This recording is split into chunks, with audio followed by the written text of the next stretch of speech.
Intelligence artificielle, il faut mettre les pieds dans le plat, c'est pas intelligent.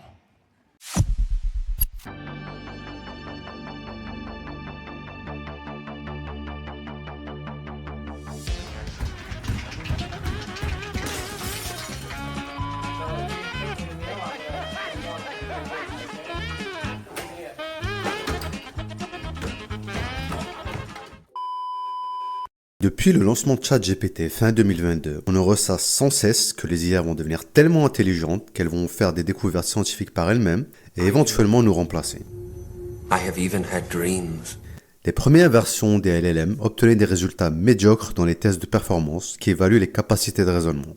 Dans l'optique d'améliorer ces capacités, supposées au réel, OpenAI, la compagnie mère de ChatGPT, a développé puis lancé la série O, le premier LRM, acronyme pour Large Reasoning Model, ou modèle pensant. Il nous a été vendu comme un modèle de langage optimisé pour les raisonnements complexes. D'après les tests de performance publiés par OpenAI, leur poulain est un génie en mathématiques, en logique, en informatique et j'en passe. Le seul problème, c'est que ces fameux tests de performance, benchmark tests en anglais, ne sont pas fiables pour déterminer si les réponses qu'ils fournissent viennent de leur capacité à raisonner ou bien s'ils recopient littéralement les réponses à ces tests qui se trouvent sur Internet. Je n'ai pas trouvé de meilleure illustration pour ce phénomène que le scandale des diesel Volkswagen. Volkswagen, das Auto. Connu sous le nom de Dieselgate, où Volkswagen a mis au point des logiciels fraudeurs pour activer pleinement leur système anti-pollution en conditions de test pour redevenir des poêles à charbon sur la route. Oh man, that's some heavy shit, man.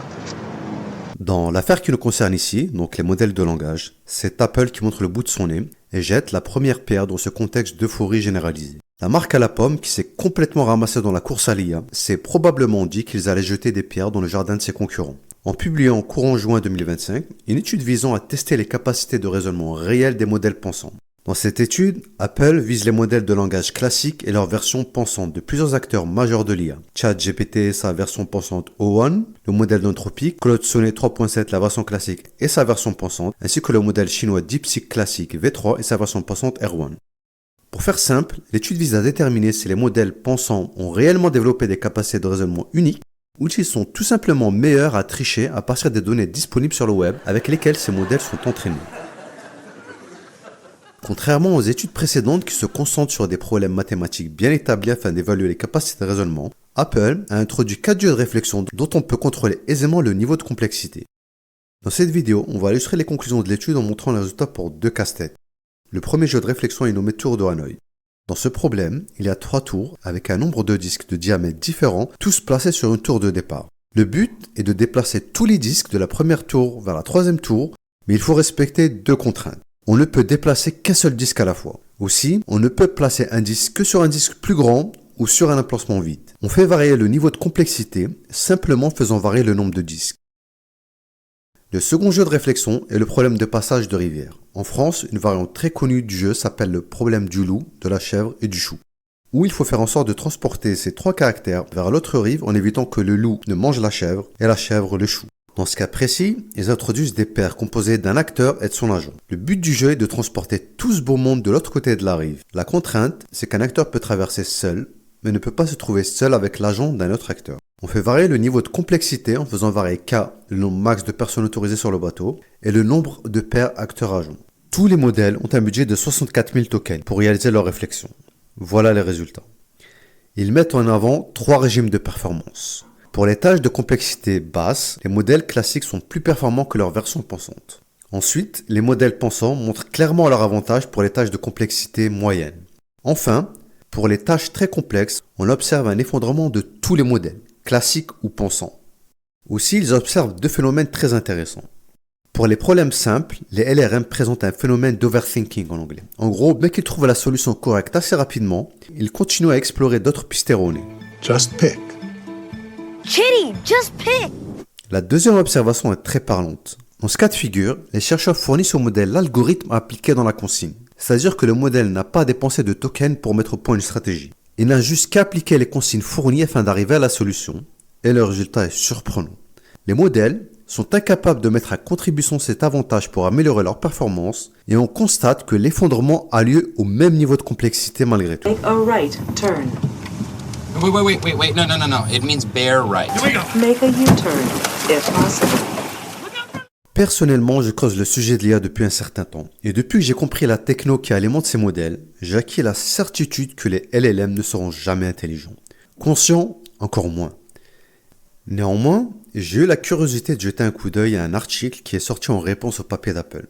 Son auteur, Alex Lawson, essaie tant bien que mal de rattraper le relais pour essayer de continuer à nous faire rêver sur les capacités des IA. Mine de rien, il publie un article court mais assez pertinent concernant la méthodologie utilisée par les chercheurs d'Apple. Mais vous allez voir que malgré des remarques très justes, il échoue à répondre aux limitations observées dans l'étude citée. Il y défend que ces échecs apparents, d'après lui, proviennent de la méthodologie plutôt que des limitations inhérentes au modèle. Par exemple, il théorise que l'effondrement observé au-delà d'un certain niveau de complexité serait lié au modèle qui prédirait qu'ils sont sur le point de dépasser leur budget token et déciderait de manière prématurée de mettre fin à leur tentative de fournir une réponse. Il y a deux manières de répondre à cette suggestion. La première, c'est qu'Anthropic, propriétaire de Claude Sonnet, aurait pu très facilement répliquer la même expérience en débridant leur modèle et vérifier par là même que son modèle présente un effondrement à un niveau de complexité plus élevé. C'est la manière la plus simple de valider cette théorie. Et devinez quoi? Aucun son de cloche de leur part. Deuxièmement, et c'est l'argument fatal, cette hypothèse n'explique pas pourquoi les modèles ont des performances identiques même quand on leur fournit l'algorithme à appliquer. C'est comme si on fournissait un anti-sèche à un étudiant qui rate l'examen malgré tout. Un autre point relevé par l'auteur, c'est que dans le problème de la traversée de rivière, il n'y a pas de solution mathématique possible au-delà de 5 paires, et que l'évaluation automatisée des résultats par Apple aurait attribué une note nulle au modèle pour avoir reconnu l'impossibilité de résoudre le problème. Là, l'auteur fait une hypothèse qu'il aurait pu invalider par lui-même en prêtant plus attention aux détails. Dans le papier d'Apple, les modèles étudiés réussissent à fournir une solution correcte pour 2 paires seulement, puis échouent pour 3 paires, pour 4 paires et pour 5 paires, alors qu'une solution existe pour ces cas de figure. Le seul point vraiment intéressant qu'il soulève, c'est sur la manière dont les chercheurs d'Apple évaluent la complexité d'un problème. Ils remarquent qu'il y a une confusion entre le nombre d'étapes pour la résolution d'un problème avec la difficulté de résolution. L'auteur illustre cela en comparant les jeux Tour de Hanoï et Traversée de rivière pour des niveaux de complexité différents. Pour le jeu Tour de Hanoï, avec 5 disques, la solution requiert 31 déplacements, alors que la Traversée de rivière avec seulement 3 paires ne requiert que 11 déplacements. A priori, on pourrait penser que Tour de Hanoï est plus complexe que la traversée de rivière. Mais ce n'est pas vraiment le cas. Regardons de plus près les opérations réalisées avant chaque déplacement. Dans Tour de Hanoï, à chaque étape, il n'y a qu'un mouvement possible qui respecte les règles. Alors que dans le cas de la traversée de rivière, à chaque étape, vous devez choisir entre plusieurs combinaisons de mouvements valides, mais certaines combinaisons correctes à une étape donnée peuvent vous conduire à une impasse quelques étapes suivantes. Imaginez que vous êtes dans un labyrinthe. Vous allez devoir tenter tous les chemins qui se présentent devant vous, revenir en arrière quand vous êtes dans une impasse et tenter une nouvelle route jusqu'à ce que vous trouviez la sortie. Au final, même si le nombre de déplacements total qui vous conduit à la sortie est petit, vous allez devoir essayer toutes les fausses pistes pour trouver la bonne solution. C'est clairement un point très intéressant que les chercheurs d'Apple devraient prendre en considération. Mais vous allez voir que ça ne change pas grand-chose aux conclusions du papier d'Apple. Rappelez-vous que dans le papier d'Apple, les modèles DeepSeek et Claude Sonnet échouent à trouver une solution dans la traversée de rivière à partir de 3 paires seulement. Regardons de plus près le niveau de complexité auquel les modèles font face dans ce cas de figure précis. Pour 3 paires, l'algorithme qui permet de trouver la solution nécessite de considérer moins de 60 combinaisons dans le cas de la traversée de rivière. Pour Tour de Hanoï, avec 7 disques, l'algorithme considère 127 déplacements, c'est-à-dire plus du double. Et pourtant, dans Tour de Hanoï, les modèles ont un taux de réussite de 75%. Il est évident que l'échec des modèles dans la traversée de rivière est à chercher ailleurs. L'explication la plus évidente se trouve dans les données d'entraînement, dans lesquelles on trouve beaucoup plus d'exemples de Tour de Hanoï que de traversée de rivière. Tout simplement parce que c'est sans doute le casse-tête le plus cité dans le monde académique et technique, et les modèles peuvent tricher plus facilement dans ce problème. Et si vous avez encore un doute et que vous croyez toujours au bobard d'Elon Musk, Satya Nadella, Sam Altman ou encore Jensen Huang, je vous présente une étude du MIT qui a poussé son analyse encore plus loin. Dans les tests classiques, un modèle est entraîné dans un environnement particulier, puis on évalue ses performances dans le même environnement, ce qui empêche d'évaluer leur souplesse ou flexibilité. En d'autres termes, évaluer leur capacité à généraliser pour adapter leurs décisions dans un monde modifié. Une intelligence réelle est capable d'apprendre les règles de fonctionnement du monde dans lequel elle évolue afin de réaliser 3 types de tâches. 1. Prédire l'état d'un objet caché en se basant sur des indices. 2. Réaliser un plan d'action pour atteindre un objectif. Et 3. Faire de la détection de changement. Pour évaluer ces 3 tâches, les chercheurs du MIT ont mis au point un nouveau test de performance qu'ils ont nommé World Test. Vous allez le voir, les conclusions de ce papier, basées sur les résultats des différents modèles testés, n'est pas très reluisant pour ceux qui pensent encore que l'intelligence réelle est à portée de main. nous en sommes très loin. Ce test est composé de 2 phases. Dans une première étape, les agents testés ont l'opportunité de réagir avec un environnement de base sans être évalués. Dans cet état, l'agent a l'opportunité d'explorer son environnement sans aucun objectif. Il peut réinitialiser à tout moment, autant de fois qu'il le veut, afin de tester des hypothèses. L'agent décide à tout moment quand il est prêt pour passer à la phase de test.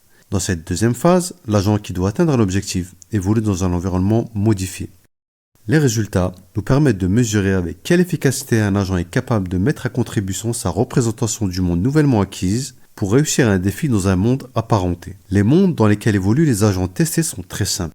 Il s'agit d'un monde en 2 dimensions, constitué de 43 grilles et un total de 129 défis à relever.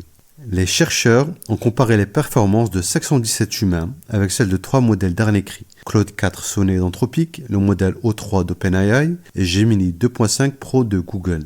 Je vous montre l'interface graphique avec laquelle les sujets ont été testés.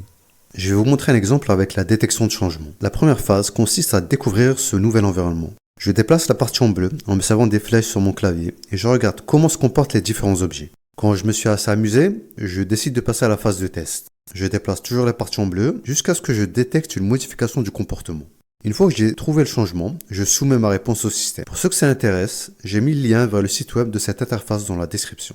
Pour les modèles testés, les grilles sont présentées sous forme de tableau en 2 dimensions en indiquant la couleur de chaque case sous forme de texte. Résultat, les humains surpassent tous les modèles de pointe dans tous les environnements et à tous les types de tâches. Cela n'a rien de surprenant. Les chercheurs en sciences cognitives comme Gary Marcus qui travaillent sur le sujet depuis plusieurs décennies And what I've been saying all along is it's not really going to be this great. I'm back well. répètent inlassablement depuis 2001 que les réseaux de neurones qui forment la base des IA actuelles ne pourront jamais atteindre l'intelligence humaine. Le monde de Will Smith dans le film iRobot ou la révolution des machines dans la série Matrix relève toujours de la fiction. Et ce n'est pas demain la veille que Optimus, le robot d'Elon Musk, va travailler à votre place. Mais la désillusion n'est pas ce qui devrait vous inquiéter le plus. Le plus gros souci, je veux dire notre plus gros souci, c'est la crise financière qui mijote à petit feu depuis que OpenAI a lancé ChatGPT fin 2022 et démarré la hype actuelle autour des IA. Depuis, des sommes d'argent colossales ont été investies dans cette techno alors que l'on ne peut toujours pas confier au modèle des tâches critiques à cause de ce qu'on appelle les hallucinations. Un euphémisme pour dire qu'elles inventent des citations et fournissent des liens vers des sources imaginaires. C'est quoi ces conneries-là?